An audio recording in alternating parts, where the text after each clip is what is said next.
রাহমাতুল লিল আলামিন। মায়ার নবী বলে কে মসজিদে কান্না করে?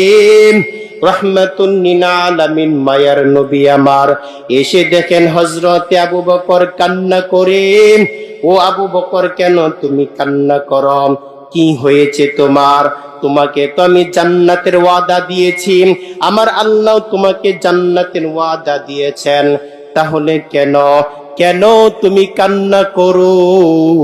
হযরতে আবু বকর জবাব দেয়, ও আল্লাহর নবী, আমার কাছ থেকে একটা মহিলা কাপড় কিনেছিল, আজ কয়েকদিন পর ওই মহিলা কাপড়কে ফিরিয়ে দিয়েছে, কাপড়ের মধ্যে দোষ পেয়েছে, ত্রুটি পেয়েছে, কাপড়কে ফিরিয়ে দিয়েছে। এইটা চিন্তা করে করে আমি কান্না করি। রাহমাতুল লিল আলামিন বলেন, ও আবু বকর, এটা তো কান্নার বিষয় না। হযরতে আবু বকর ডেকে বলেন, ও নবী, আমার মনে বড় ভয় লাগে। আমি এই পর্যন্ত জীবনে যত আমল করেছি, যত ফরজ নামাজ আদায় করলাম, যত দান খয়রাত আমি আদায় করলাম, এই সমস্ত আমল আমি আল্লাহর কাছে পৌঁছে দিলাম। আমার আল্লাহ যদি বলেন, ও আবু বকর, তোমার একটা আমল গ্রহণ করা হইছে না, কারণ তোমার আমলের মধ্যে দোষ আছে, ত্রুটি আছে, ও আবু বকর, যাও যাও, তোমার আমল আমি তোমাকে ফিরিয়ে দিলাম। আজ বড় আফসোস লাগে, নামাজ পড়ে মসজিদে বসে 10 মিনিট চিন্তা করি না আমার নামাজটা সঠিকভাবে আদায় হচ্ছে কিনা, দুরূদ শরীফ, তাশাহুদ, দোয়া, সূরা, দোয়া কুনুত আমি সঠিকভাবে পালন করতে পারলাম কিনা, এই বিষয়ে একটা বারও আমি চিন্তা ফিকির করি না। যে প্রত্যেক মানুষের চিন্তা করা উচিত সে আগামী কালকের জন্য কি পাঠিয়েছেন। এরে আল্লাহর বান্দা বান্দিরাম, পাহাড়ের উপরে আছো, ওইখানে আমার আল্লাহ তাআলা তিনি দেখতেছেন, খবর নিতেছেন। অন্ধকারের ভিতরে বান্দা আছো, ও বান্দা, কখন কোন কাজ তুমি করো? আমার আল্লাহ বলেন, হুয়া মাআকুম আইনামা কুনতুম, ও বান্দা, সর্বদাই আমি আল্লাহ তোমার সঙ্গে আছি। ওয়াল তানজুর নাফসুম মা কদ্দামাত লিগাদিন, প্রত্যেক মানুষের চিন্তা করা উচিত, এ বান্দা, আগামী কালকের জন্য তুমি কি পাঠিয়েছো? ও বান্দা, তুমি চিন্তা করো, আগামীকাল বলতে কিয়ামতকে বোঝানো হয়েছে। কিয়ামতের কেমন দৃশ্য হবে? রাহমাতুল লিল আলামিন বলেন, কিয়ামতের দৃশ্যটা এমন হবে, সূর্যটা মাথার উপর চলে আসবে, জমিনটা মাথার উপর চলে আসবে। সূর্যটা যখন মাথার উপর চলে আসবে, জমিনটা তামা হয়ে যাবে। ওইদিকে জাহান্নাম চিৎকার দিয়ে বলবে, আল্লাহ আমি ক্ষুধার্ত, আমাকে তাড়াতাড়ি আল্লাহ তুমি বর্পণ করে দাও।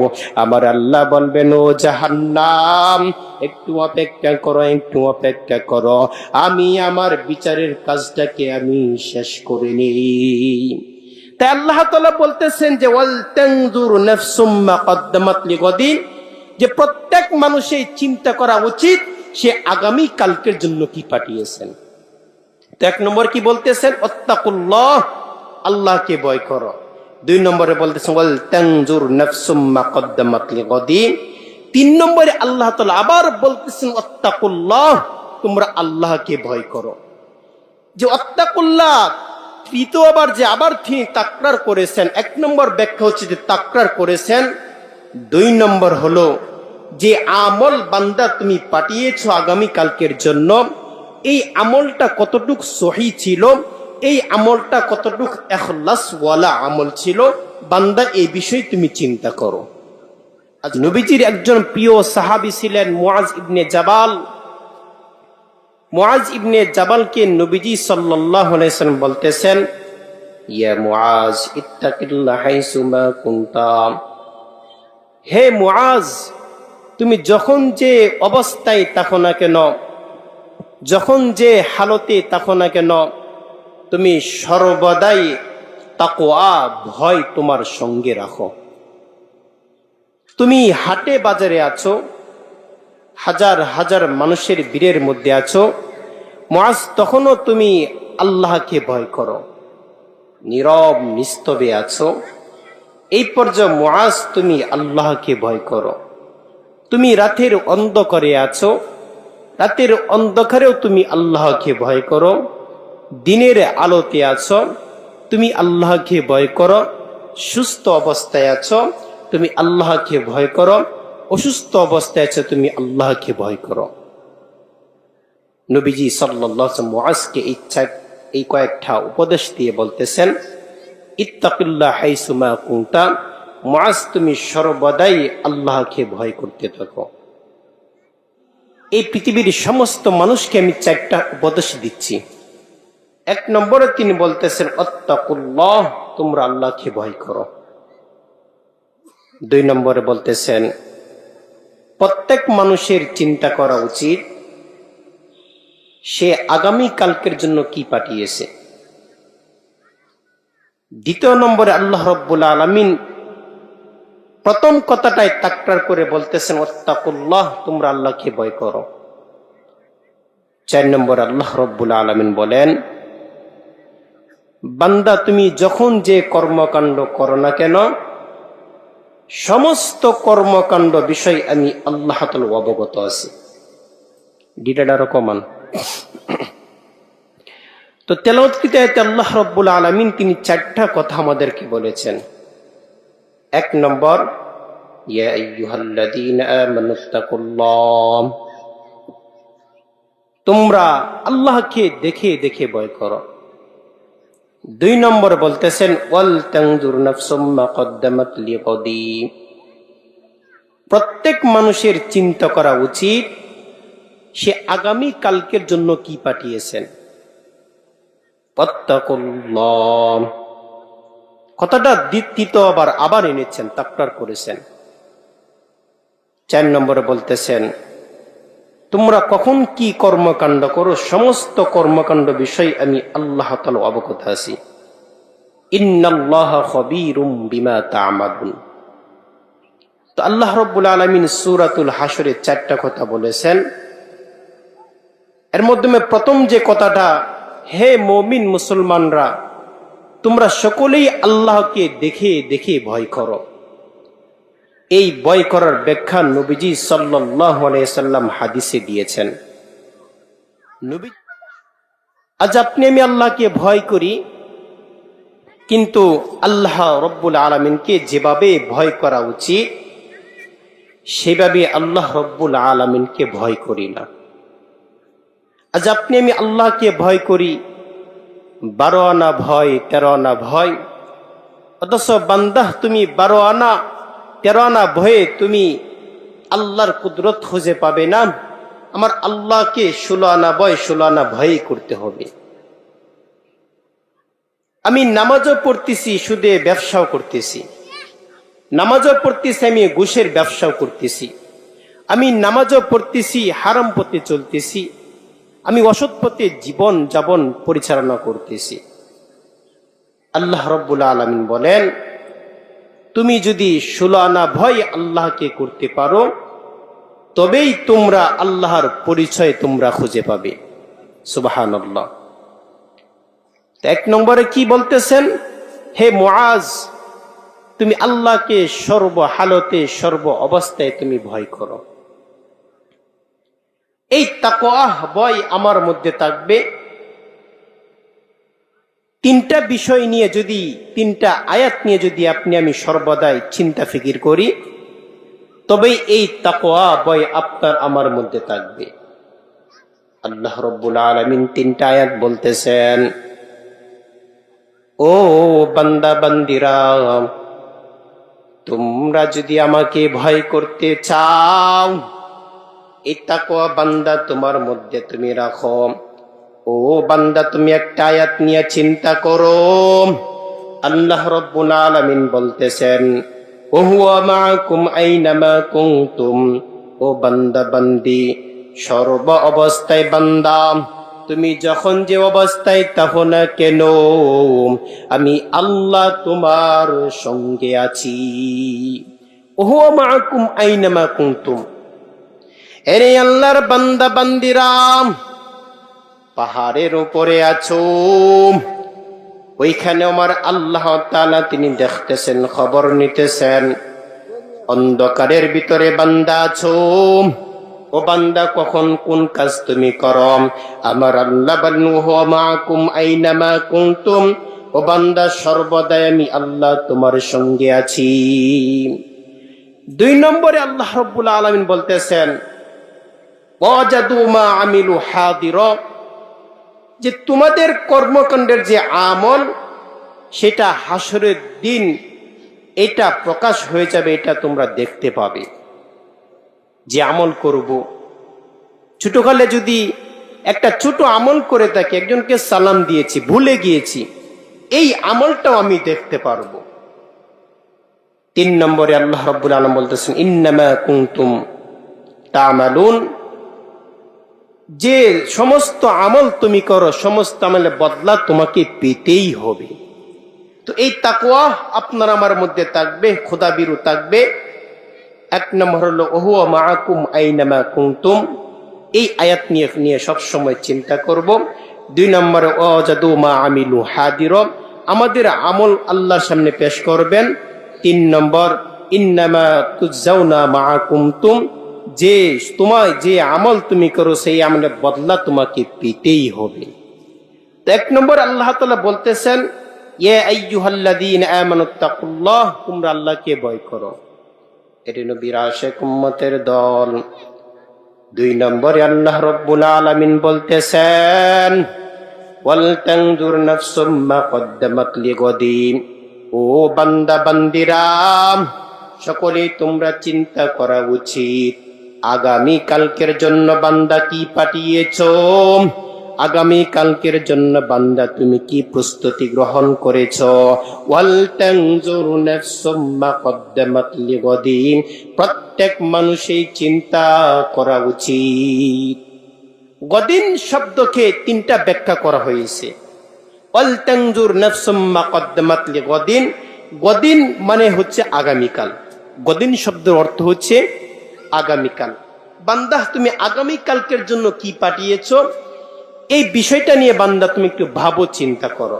যে গদিন, এই গদিনকে কিয়ামত শব্দের দ্বারা ব্যক্ত করেছেন 1 নম্বর। 2 নম্বর হচ্ছে যে গদিন এটা বেশি দূরে না, খুব নিকটেই। 3 নম্বর, গদিন যে আসবে, আগামীকাল যে আসবে, এর মধ্যে কোনো সন্দেহ নেই। 1 নম্বর ব্যাখ্যা হচ্ছে যে গদিনকে কিয়ামতের সঙ্গে তুলনা করেছেন, যে আগামীকাল বলতে কিয়ামতের জন্য কি পাঠিয়েছো বান্দা, তুমি এই বিষয়ে তুমি চিন্তা ফিকির করো।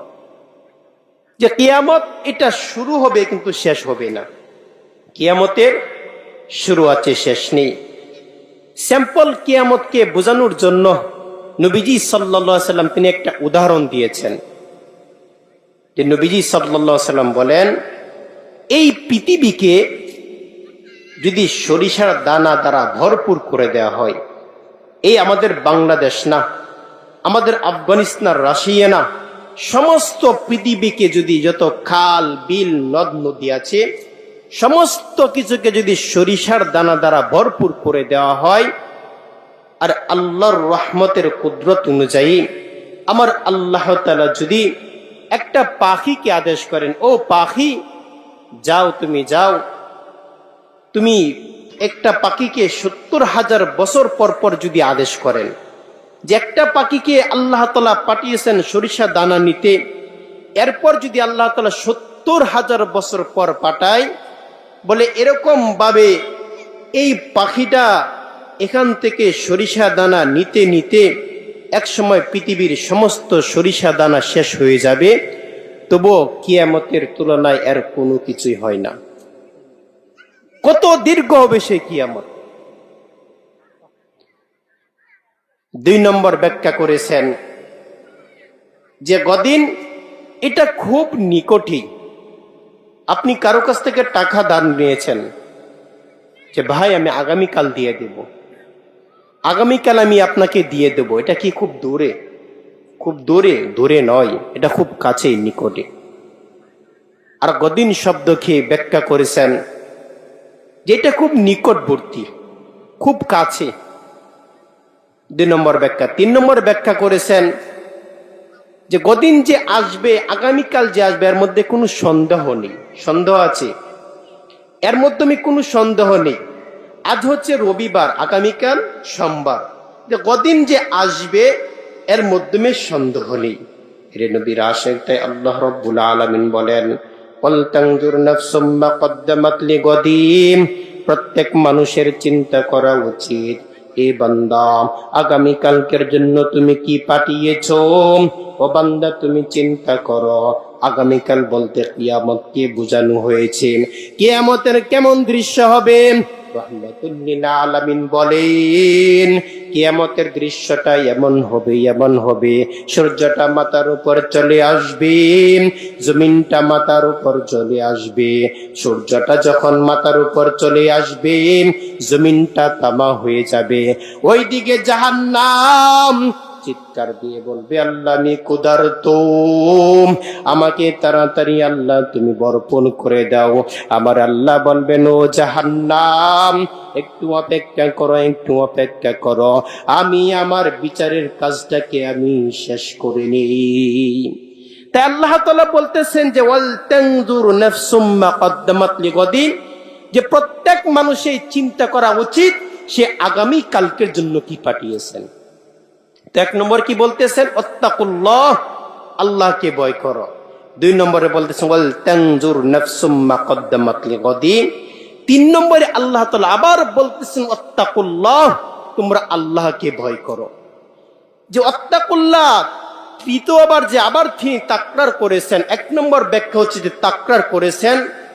দুই নম্বর হলো যে আমল বান্দা তুমি পাঠিয়েছো আগামী কালকের জন্য, এই আমলটা কতটুক সহি ছিল, এই আমলটা কতটুক ইখলাস ওয়ালা আমল ছিল, বান্দা এই বিষয়ে তুমি চিন্তা করো। আজ বড় আফসোস লাগে, নামাজ পড়ে মসজিদে বসে 10 মিনিট চিন্তা করি না আমার নামাজটা সঠিকভাবে আদায় হচ্ছে কিনা, দুরুদ শরীফ, তাশাহুদ, দুআ, সূরা, দুআ কুনুত আমি সঠিকভাবে পালন করতে পারলাম কিনা, এই বিষয়ে একটা বারও আমি চিন্তা ফিকির করি না। তোমার আমলটা ইখলাসের সহিত ছিল না লোক দেখানো ছিল, এই বিষয়ে বান্দা তুমি চিন্তা করো। আজ বড় আফসোস লাগে, ইমাম সাহেব যদি বলে আপনার তাশাহুদটা ঠিক করেন, দুরূদ শরীফটা ঠিক করেন, দুআ সূরা ঠিক করেন, না হয় আপনার নামাজ হবে না, যে বান্দাকে বলে এই বান্দাটা চেহারা ঘুরিয়ে ইমাম সাহেবের সামনে দিয়ে চলে যায়, শিখতে চায় না। অথচ নামাজের মাধ্যমে এইগুলা শিক্ষা করা ওয়াজিব, ফরজ করেছেন। আপনি তাশাহুদ পারবেন না, দুরূদ শরীফ পারবেন না, আপনার নামাজ তো গ্রহণযোগ্য হবে না। তাই আল্লাহ তাআলা বলছেন ওয়াত্তাকুল্লাহ, যে সমস্ত আমল বান্দা তুমি পাঠিয়েছো, এই সমস্ত আমল বিষয় বান্দা তুমি চিন্তা করো, ভয় করো। আমলটা কতটুকু ইখলাস ওয়ালা আমল ছিল। আজ আমার বাংলার জমিনে তো দেখা যায় 10,000 টাকা মসজিদে দান করবে, এলান করেন, এলানের জন্য ইমাম সাহেবকে বারবার তাকিদ করা হয়, আর ইমাম সাহেব যদি ভুলে যায়, ইমাম সাহেবের উপর নির্যাতন জুলুম করতেও তারা বাকি রাখে না। ঠিক না বেঠিক? লোক দেখানো আমল করে বেড়ায়, ইখলাসবিহীন আমল আজ আমাদের সমাজে চলে আসছে। দান করতেছি, নামাজ পড়তেছি, কুরবানি করতেছি, আমার আমলের মাধ্যমে ইখলাস ওয়ালা আমল নেই, লোক দেখানো আমল আমি করে বেড়াচ্ছি। আল্লাহ তাআলা তিনি দ্বিতীয়বার বলতেছেন ওয়াত্তাকুল্লাহ, ও বান্দা তুমি যে আমলটা পাঠিয়েছো, এই আমল বিষয়ে তুমি একটু চিন্তা করো, ভয় করো, যে আমলটা কতটুকু ইখলাস ওয়ালা আমল ছিল। কুরবানি দিচ্ছি, বাপ বেটা সকলেই মিলেমিশে কুরবানি দিচ্ছি, বলে কার নামে কুরবানি হবে? বলে 5 সন্তান আছে, এখন তো বাবা বৃদ্ধ আছে, বাবাকে বাবার নামটা না দিয়ে, বাবার পক্ষ থেকে কোরবানিটা না দিয়ে আমরা ছেলেরা কুরবানি করে নেব, এটা তো হয় না, বাবার নামে কুরবানি দিয়ে দিই। অথচ কুরবানি কত প্রকার এই বিষয়ে আপনি আমি জানি না, কুরবানি প্রকার ভেদে আপনি আমি জানি না, যে কুরবানি 4 প্রকার, ওয়াজিব কুরবানি, সুন্নাত কুরবানি, নফল ওয়াজিব কুরবানি, সুন্নত কুরবানি, ওসিয়তের কুরবানি, মান্নতের কুরবানি। আপনি যে কুরবানি দিচ্ছেন পরিবারের সকল মিলে, কোন কুরবানিটা দিচ্ছেন বাবা? ওয়াজিব কুরবানি দিচ্ছেন না সুন্নত কুরবানি দিচ্ছেন, না ওসিয়তের কুরবানি দিচ্ছেন, না মান্নতের কুরবানি দিচ্ছেন? এটা যদি বুঝাতে চাই বলে ইমাম সাহেব ভালো না, ইমাম সাহেবের কথা গ্রহণযোগ্য হবে না। অথচ কুরবানি যার উপর ওয়াজিব, সেই কুরবানি দিবে, তার নামেই দিবে। কুরবানি ওয়াজিব হচ্ছে যে ব্যক্তি নেশাব পরিমাণ মালের অধিকার হবে 70 থেকে 80,000, 1 নম্বর শর্ত। 2 নম্বর শর্ত হচ্ছে সে সুস্থ হতে হবে, পাগল না, সুস্থ হতে হবে। 3 নম্বর শর্ত হচ্ছে সে বালেগ হতে হবে। এই 3টা শর্ত যার মধ্যে পাওয়া যাবে তার উপর কুরবানি ওয়াজিব। চাই সে ফ্যামিলিতে একসঙ্গে থাক, চাই আলাদা থাক, তার উপর কুরবানি ওয়াজিব হয়ে যায়। ফ্যামিলিতে 3 সন্তান আছি, একজন 1 লক্ষ কামাই, আরেকজন মাসে 50,000 কামাই, আরেকজন 30,000 কামাই। 3টা নাম না দিয়ে, 3টা কুরবানি না দিয়ে একটা কুরবানি বাবার নামে দিয়ে দেই। কিন্তু যে ব্যক্তি 50,000 কামায়, 1 লক্ষ কামায়, এই ব্যক্তির উপর কুরবানি কি ওয়াজিব না? ওয়াজিব। বলে আমরা যৌথ ফ্যামিলি, একান্নভুক্ত ফ্যামিলি। শরীয়তে পরিভাষায় আমাদের বাংলাদেশের যে যৌথ ফ্যামিলি, এটাকে যৌথ ফ্যামিলি বলে না। বিয়ের পর 2 বাচ্চার বাপ হয়েছে যৌথ ফ্যামিলি। শরীয়তের ভাষা হচ্ছে যৌথ ফ্যামিলি হচ্ছে যে স্বামীর অধীনে যে সন্তানাদি থাকবে বালেগ হওয়ার আগ পর্যন্ত, এবং তার বিবি, এটা মিলে হচ্ছে একটা সংসার। এই সংসারের পক্ষ থেকে যদি একটা কুরবানি দিয়ে দেয় তো আদায় হয়ে যাবে। তো বলতেছিলাম যে কোন প্রকারে কুরবানি দিচ্ছি, ওয়াজিব কুরবানি দিচ্ছি না সুন্নত কুরবানি দিচ্ছি, এটা আমাদের খোঁজখবর রাখে না। সুন্নত কুরবানি যে আপনি আমি যখন, ওয়াজিব কুরবানি আমার দায়িত্ব পালন হওয়ার পর আমি চাইলে আমার বাবার নাম দিয়ে দিব। আগে নিজের মাথার বোঝা নামাতে হবে, এরপর বাবার নাম দিতে পারবেন, সমস্যা নাই।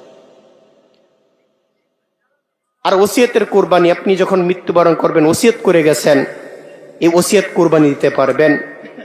আর মান্নতের কুরবানি, আপনি কোনো বিষয়ে একটা মান্নত করেছেন, মান্নতের কুরবানি। ওয়াজিব কুরবানি, সুন্নত কুরবানি আপনি খাওয়া জায়েজ আছে, কিন্তু মান্নত এবং ওসিয়তের কুরবানি খাওয়া জায়েজ নেই।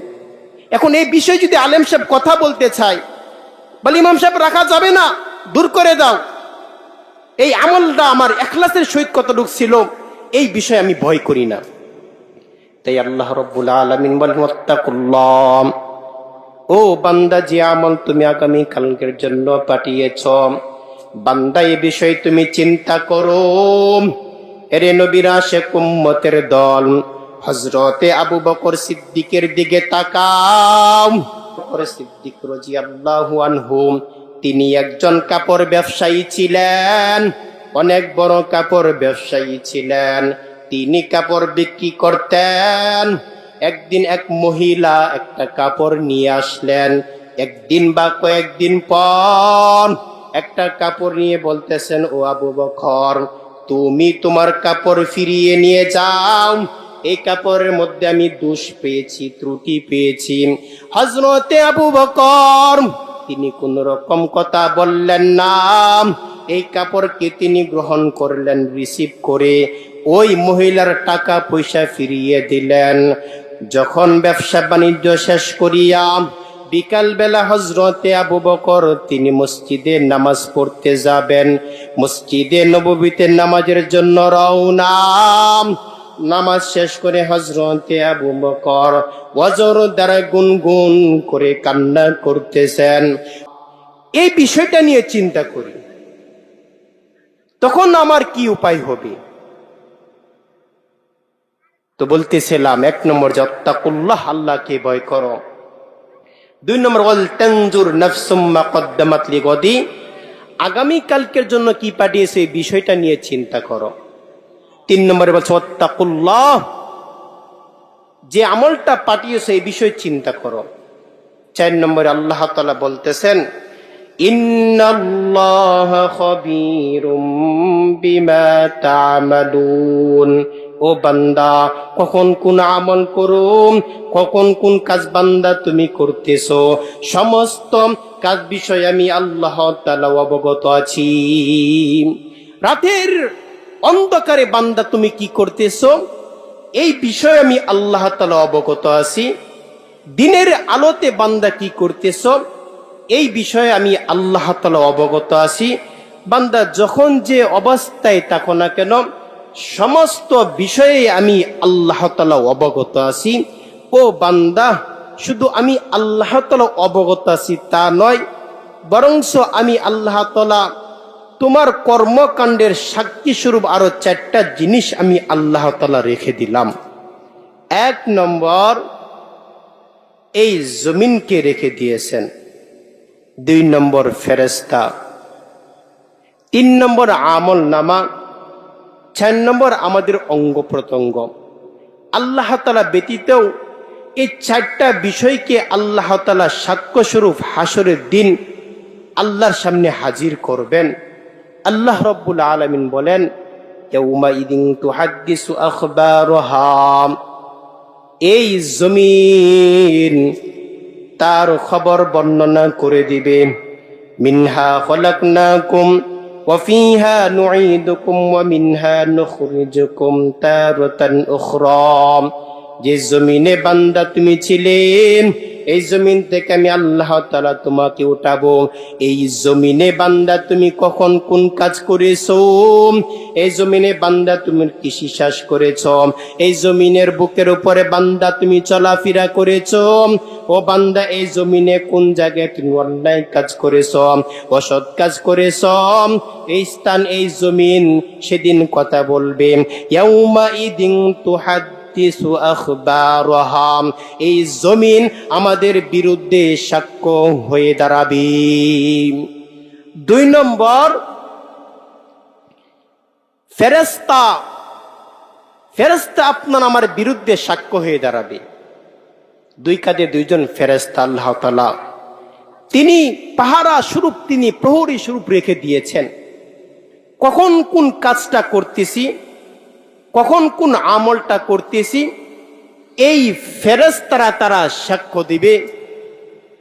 ওয়া ইন্না আলাইকুম লাহাফিজিন কিরামান কাতিবিন ইয়ালামুনা মা তাফআলুন। যে 2 জন ফেরেশতারা লিপিবদ্ধ করতেছে, এই 2 জন ফেরেশতা আপনার আমার সঙ্গে সর্ব অবস্থায় আছেন, সজাগ আছে এই অবস্থায় আছেন, ঘুমন্ত অবস্থায় আছেন, ব্যবসা করতেছি ব্যবসা অবস্থায় আছেন। আমি যে কোনো কর্ম করি না কেন, সর্ব অবস্থায় এই ফেরেশতারা সমস্ত কিছু লিপিবদ্ধ করতেছেন। 3 নম্বরে, যে আমল করব, এই আমলগুলো আল্লাহর সামনে কিতাব আকারে আল্লাহ তাআলা পেশ করবেন। আল্লাহ রাব্বুল আলামিন বলেন, ওয়াউদিআল কিতাব, সেদিন তোমার আমল নামা কিতাব আকারে আমার উপর লিপিবদ্ধ হবে। আল্লাহ রাব্বুল আলামিন এই আমলগুলো আমার সামনে হাজির করবেন, উপস্থিত করবেন। আমলগুলা বান্দা এমন অবস্থায় আল্লাহ তাআলা হাজির করবেন, ও বান্দা তুমি নিজেই সমস্ত আমল পড়ো।